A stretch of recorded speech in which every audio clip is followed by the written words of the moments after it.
Welcome back to the Graham Stephan Show, and I want to comment on this video because I got a lot to say. Now, for those unaware, about 6 years or so ago, I was on this channel, it's called Jubilee, and we did a minimum wage workers versus millionaires style video. Like, back then, it was a really big deal for me. I was actually really nervous about going on, and that video ended up getting over 11 million views. And now they're back at it again with this video, teen millionaires versus minimum wage workers. And I want to comment on this as soon as you hit the like button and subscribe if you haven't done that already. Oh, and also big thank you to Build for sponsoring this video, but more on that later. It's how much do you really want it? Because I know that the people who really want it make it happen because they're just out here grinding every second of the day. There are so many people that work so hard and they are where they're at and they can't get out of that. Yeah, honestly, the thing with teenagers, I someone has to say it, like, a lot of them are dumb, okay? Like, I remember myself as a teenager, I thought I knew everything. I was so, like, confident, like arrogantly so. And I thought I knew everything, I had it all figured out. And then the older you get, the more you realize that you're completely clueless. Everything you thought you knew is just completely wrong. And you almost just gotta get humbled by life a few times and, like, knocked down to realize that, like, hey, you know, things change. There are so many nuances to every single situation, and, I'm curious to what they're going to say on this. It's going to be interesting. If you work hard, you'll be rich. When I think about hard work in my brain, it genuinely goes to janitors, fast food workers. That is a grind, that is hard work. What I genuinely do not consider hard work, but I want it so bad. Here's what I think about all this. You know, it's really not just hard work. I mean, hard work is a component, but you really need to be absolutely obsessive over the thing. And then you also have to have a bit of the business acumen to turn that thing into a business. And you also have to be good at something that happens to make money. Here's the thing, you could be the best dishwasher in the entire world, but it's almost impossible to outwork a commercial washing machine. And so that doesn't work. So you have to be obsessive, combined with hard work, combined with having business acumen, combined with something that preferably could actually turn a profit. It's kind of like making an omelet. You know, hard work is an ingredient, but it's not the entire omelet. It's you need hard work, you need perseverance, you need a little self-confidence, you need a little delusion, you need good accounting, you need to pay your taxes. All the things that build into that create an omelet. It's not just one thing or the other. So yes, hard work is a component. It's just not the entire thing. For me, I started multiple businesses, and when I did, I had to pour a huge chunk of money, and that's such a risk. For example, I bought a nail salon, and it failed. And I poured so much money into that, and then I just had to, all right, buy money, throw it down the toilet. Where does she get the money to get a nail salon where it just goes out of business? She's like, oh, well, all right, try that one. How? Because I know when you start a retail business like that, you're signing a long-term lease, you have employees, you have payroll, you have build-out costs, unless she's just taking over an existing nail salon, in which case, she's taking over all of their obligations. Where does the money come from? I want to know. How did she get a nail salon? Where does the money come from? Is it family? Did she have a successful business and then think that you could recreate it again by buying a nail salon? Retail's tough. Retail's the one business, I don't want to go near it. My dad's the smartest person I know. My mom's the most driven person I know. And they both could do so much more with what they are the gifts that they've been given in life. And they couldn't take that risk because if they take that risk, we're done. Here's the thing, she has a really good point, but it's I always like to think that anything is possible. No matter the circumstances of your life right now, that you have the potential and the ability to accomplish whatever you set out to do. I know that sounds a bit woo-woo to say that you could do anything, but I like to believe that if you have a thought or a mindset that isn't serving you or isn't working towards a goal, it helps just get rid of it, pretend it doesn't exist, and be a bit delusional. You have to be a bit delusional if you want to accomplish something really big, because it's you're going outside of the societal norms to be able to do above average. So I like to think that if an idea isn't serving you, get rid of it and believe that you can accomplish anything. I know it sounds, again, a little hippy-dippy, but that's what I believe. I want to get done with all of my schooling, get a job, everything before I get married, before I have kids, because that just seems like it's going to hold me down. I'm I can't even think about doing that right now. But I mean, there's obviously the cases where people get. Yeah, I'm sure kids could throw a wrench in that, especially if they're the priority. You need a certain safety net to be able to take care of kids and do that well, and also be present at the same time. So I get what she's saying, Preferably, you'll wait to have kids and pursue career first. I think I have seen so many hard workers in my life and their work just not be propelled. I feel like a lot of people have luck on their side when they have success. Here's what I've noticed. Jubilee would normally just edit all this stuff out. Like in one episode I did with Jubilee, this was like 2022, 2021, give or take. I remember all the speaking parts, they cut it because like I wasn't concise enough. I didn't give them answers that were like really good to use in a thing. I mean, I made my own video on it and like, you know, give them my side of things. But I've noticed now they just keep in all the answers. They make the episodes as long as possible. Sometimes we think we need to work hard, but sometimes it's like you need to think of a strategy that will be able to push your sales or your clientele or whatever it is so that you're not always working for 9 hours. Look, this really goes to show you that no matter where you are in life, there's always something that you could do to improve your finances and optimize your spending. Like just take a look at rents. Normally this is something that you pay out and get nothing extra in return. But our sponsor Built changes that entirely by allowing you to earn high value points in your rent and around your neighborhood. For those unaware, Built is a loyalty program that allows you to earn points on rent, and then you could redeem those points towards hotel stays, flights, fitness classes, and even your next rent payment. After all, we could already earn points when you go to gas stations, restaurants, spend money on travel, so it makes sense that now you could earn points on rent,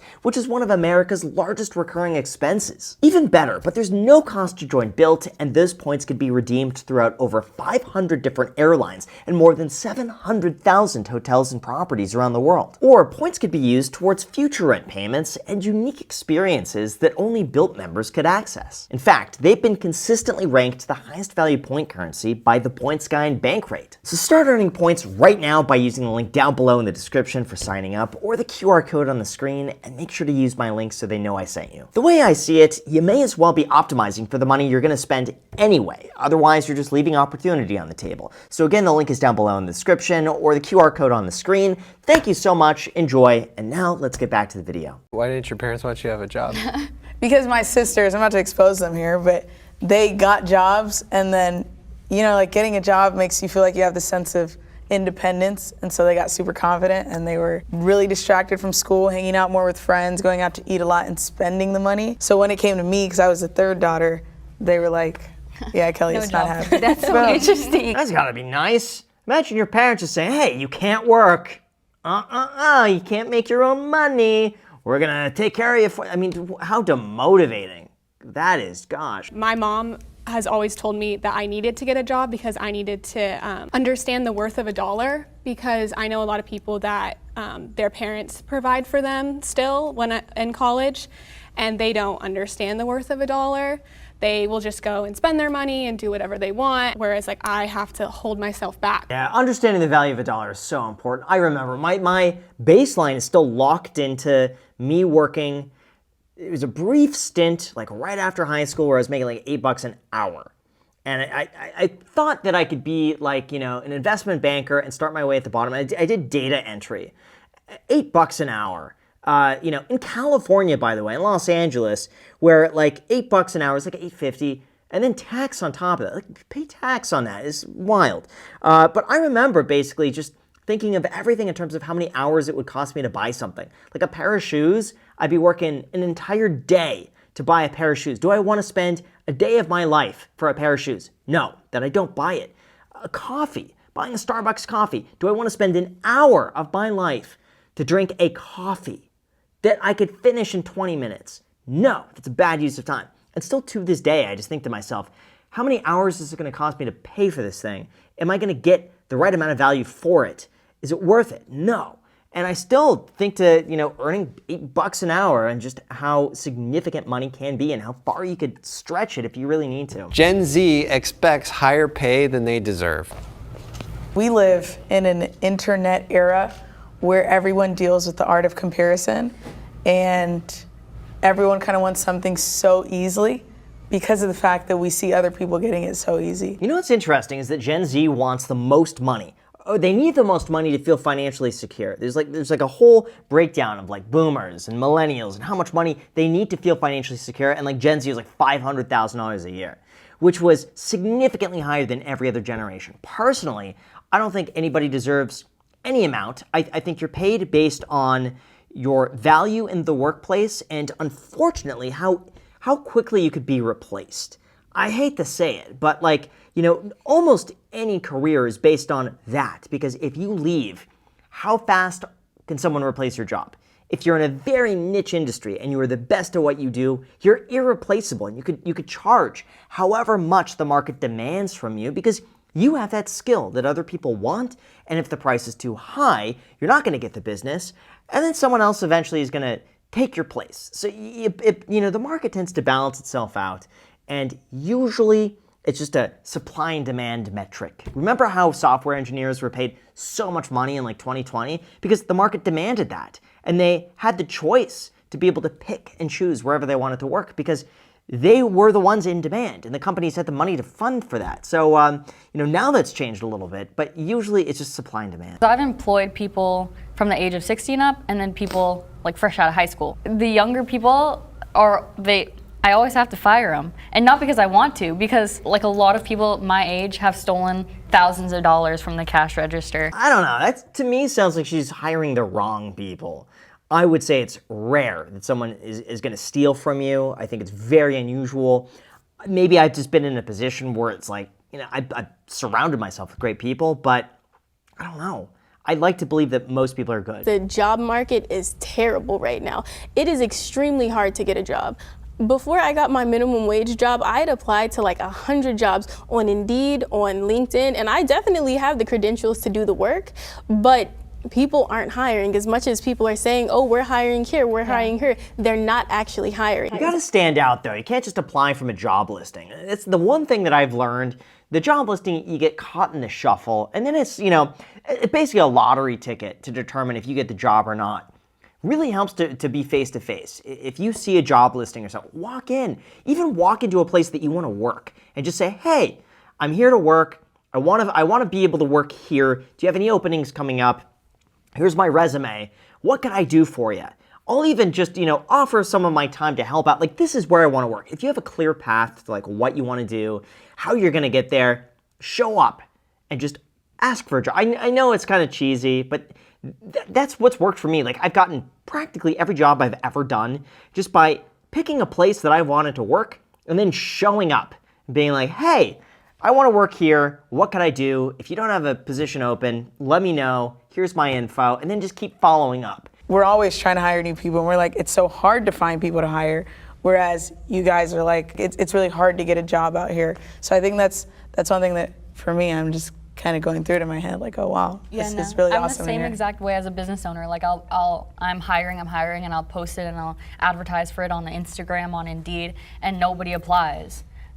And I'm just hello, what's going on here? But then everyone's complaining about not having a job. It sounds like they're both hiring minimum wage, and there's probably not a lot of demand, especially from someone young in the workforce for those jobs. That's probably what it is. The people that are starting off want something a little bit better than that. Her job isn't that enticing probably for what she's paying. That's my guess. What actually works really well is when people actually physically come in and say, are you hiring? And then I'm like, yes, I'm hiring. And it works out like that. Oh, spoke too soon. That's exactly what I said. That works. It honestly works. I want a husband who earns more than me. Step forward if that's true for you. Ah, there we go. There we go. Of course. I mean, listen, who doesn't want a spouse who makes more than them? The more the merrier, right? I want to be able to support myself if I don't get married directly out, have money, do my thing. But once I get married, I do want to have a period of my life where I can finally relax. I feel like I haven't been able to. And then when I have kids, I want to be there for those fundamental first years of their life. Then you know what? I mean, if that's her goal, then she should really just be out, I hate to say it, but focusing on dating and finding someone with a lot of potential who she could grow with and making herself the best partner possible, learning maybe new languages would be kind of cool, all this sort of stuff. Just making herself the best person she could be. If her goal is to, attract someone who's going to financially support her. It'd be very interesting, by the way, to see what the guys' perspectives are. Have guys up there and see what they think. would be very interesting. Every guy I've ever dated has had less money than me, and every one of those guys unfortunately kind of took it out on me. Like, they didn't like that I was more successful or had more money than them. It was always like a fight, and it doesn't need to be a fight, but I kind of learned, like, I guess it's that ego masculinity, or they want to be better, they want to be like the man, you know, like the olden days. Yeah, but that's also, she's probably dating like really insecure people. That's my guess. People that can't take that maybe she is more successful than they are. That's probably all it is. I think there's a lot of secure people out there where that wouldn't bother them in the slightest. They would be so supportive. They would love it. Be a great thing. But I just think it could be the people that she's picking. I was taking care of everything and paying for everything and planning everything and doing everything. And so I started to look at him less of a man, to where you start resenting, like it gets disrespectful, you don't really care for them as much. And then on his end, I feel like it was a constant trying to prove that he was a man, trying to prove that he could actually play that role, but it was hard for him to ever do that because he literally could never do that. That's a very mature way of looking at a failed relationship like that. I think she articulated that beautifully. I could see that dynamic certainly happening. You know, could she have maybe worked on some of that and given him more reign? Probably. But she's also the type where, you know, she's highly successful. What she's doing is working. She's probably managing quite a few people. And it just carries over into her home life as well. Okay, I've been in a relationship where I was the one who made the most money. I was paying for everything for at least the first 6 months. And I honestly didn't mind it. Why do you think that relationship ended? You want the truth? Yes. He cheated on me. Oh no. With my See? best friend of Fear 17 men. years. Oh, that's so stupid. And wild. the thing is, I was still coming home. I was still cleaning the apartment. I was still cooking him dinner. I was still doing everything, and he still did what he did. Yeah, you know what? Honestly, she's better off without him. Without them both. I bet she'll be able to look back at this and say, you know what? Good riddance. I'm much better of a person because of that. And even though it was difficult to go through, I'm stronger. I'm stronger today. I like looking at every negative, and I like to try to find, like, what could I do from this? How could I learn from this? How could I, never do that again? I like to try to constantly improve, and I think looking at those events and just trying to find if there is possible, like a silver lining somewhere that you could look at, I'd like to focus on that. $15 an hour is enough for minimum wage. So I believe that minimum wage should be increased because it's not a livable wage, for one. You cannot live off of $15 or $16 an hour in California. You can't really live off $15 or $16 an hour in any state, for that matter. Yeah, I think the argument, though, is that minimum wage isn't necessarily supposed to, like, pay for everything that you need to get by, that it's just like, hey, it's the minimum. It's where some people will start off and then, work beyond that. It's not meant to be a place that you stay at. I think that's some of the argument here. Is $15 enough for a minimum wage? I think it really depends on the location. I mean, $15 in Montana is taking you way further than $15 an hour in Los Angeles. So cost of living needs to be factored in to something like that. I don't think there could be a blanket everywhere $15 minimum wage that makes sense. But is it enough? Probably not. But is it enough to pay? Probably. And if someone's taken the job, there's demand for it at that price. It's a fine balance because there's a lot of businesses out there that can't afford to pay more than $15. I mean, their margins are so slim that if they pay more, they're raising the cost of their goods, they're going to lose business, and then they just go out of business. So there's got to be a point of an equilibrium between what a business is willing to pay and what's livable. It's going to be constantly adjusting. You'll work a minimum wage job to gain enough money to, like, get licenses and certificates. Like, if you want to become a real estate agent, it's not that much money, and you can use that, the money that you're making at that job to put it towards getting a real estate license, and then boom, then you have all these opportunities ahead of you. And that's kind of what I did.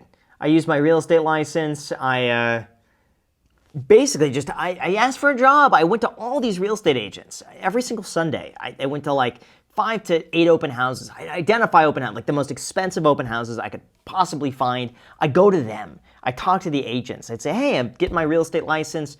What's it like? How do you start? I just ask questions. And, after doing that for months, I ended up working with one of those agents. So it's like, a little grit and just perseverance And thinking outside the box and not being afraid to ask for help really goes a long way. I pay everyone over industry average, and then we have commission-based incentives and bonuses, because I just believe that everyone should enjoy the same quality, if not better, than what I live. It would be very interesting if more employees were tied to the success of the business in some sort of like revenue share or something like that, where there's like a base, and then the harder they work, the more money they could make. Like, I like thinking in terms of that, because, here's the thing. If you're paid for 8 hours of work, how many times can you just finish it in 3? And you're done. But you have to sit around wasting time because you got to be there all 8 hours to make it seem like, oh, you're putting all the work. But imagine if, like, you finish your work in 3 hours, but now you have an additional 5 hours to, like, make the company more money. And if your direct work results in the company making more money, you get a portion of that is like a bonus or something like that. I think it would be so interesting. How much harder would you work if you knew that the more money you make the company, the more money you make personally? I think that's fantastic. The harder you work, the more money you make directly from the company. The rich have a moral responsibility to help the poor. But I think it's tricky because I know a lot of people would probably argue like, okay, well, if I was poor, but I was able to become rich, then you should be able to do that too, and I don't have to give you my money. But I do think that what makes the world a better place is when you can see someone struggling and help them. Yeah, a lot of it, I think, is just education. It's just teaching people, what they could do, showing them the path, leading by example. I think a lot of that goes a very long way. For me, like the biggest impact, honestly, are just like a few books. Think and Grow Rich, How to Win Friends and Influence People, and Awaken the Giant Within by Tony Robbins. Those 3 books really like changed my entire perspective on life, business, success, money, all that sort of stuff. And then The 5-Hour Work Week by Tim Ferriss. Practically the book these days is a bit dated, but it just gets you thinking. It gets the cogs going. And you finish that book and you come up with a bajillion ideas of what you could do with your life. They're all very remarkable. Like, if you read those 4 books, gonna change your life. Like, just, that's all the help you need. Read those 4 books and then come back for more. But I promise, like, that'll be enough to get you through the next 10 years. A lot of rich people and people with a lot of money, they get a lot of handouts. They get a lot of free things. Like, say if you were signed up for, like American Express, and they give you like 20% cash back. I don't think that's actually how much they give. 20%? Gosh, that would be nice. No, there's just so many examples out there, and they have no relation to how much money you make. And you could get these rewards just with a little time. Like, Built is a great example. You get rewards on your rent with the link down below in the description, of course. There's so many examples of that you could do these things and get cash back. You're leaving money on the table if you're not doing that. Currently in my bank account, I have $100 or less. Currently in my bank account, I have $1,000 or less. I have $10,000 or less. 1 million or less. 10 million. Wow, you guys are balling like that. Good for you. That goes way too fast. You can't just go from $1 million to $10 million. Ugh, there's such a big range there between someone who has like 1.1 million and someone who has $9.9 million. Should have been like 1 million, 1.5 million, 2 million. What are they doing? I took over my grandpa's business, but when I did jump into that, it wasn't doing anywhere near what it is right now. And then with those opportunities and with my grandpa's knowledge, I was able to start my own business from that and start like a whole array of different journeys throughout that help. Oh, that definitely helped. Imagine having like decades, almost a century of knowledge probably, 60 years of knowledge going into a business, and then you bring your twist to it as Gen Z. Bring it into the internet age. There's so many businesses out there that they're fantastic, but they're stuck in like 1990. And you just gotta update them. And they're fantastic businesses, but they gotta get a little boost. So many opportunities out there just to do that. It's inspiring, and I mean, like, I look up to people like that, and I mean, it would be a dream of mine to be sitting on that side, but we will eventually. Right. It'll be right there. So let me know what you guys think down below in the comment section. Overall, it's a long video. It's an hour long. I wish they would have edited this down to like 30 minutes, would have made it a bit more, palatable, But other than that, Very cordial conversation. One of these days, Jubilee has to do the self-made millionaires versus trust fund kids. I want to see that. And I volunteer myself to be on that video. I'd love to. So with that said, you guys, thank you so much for watching. Check out our sponsor, Built, down below in the description. Thank you so much, and until next time.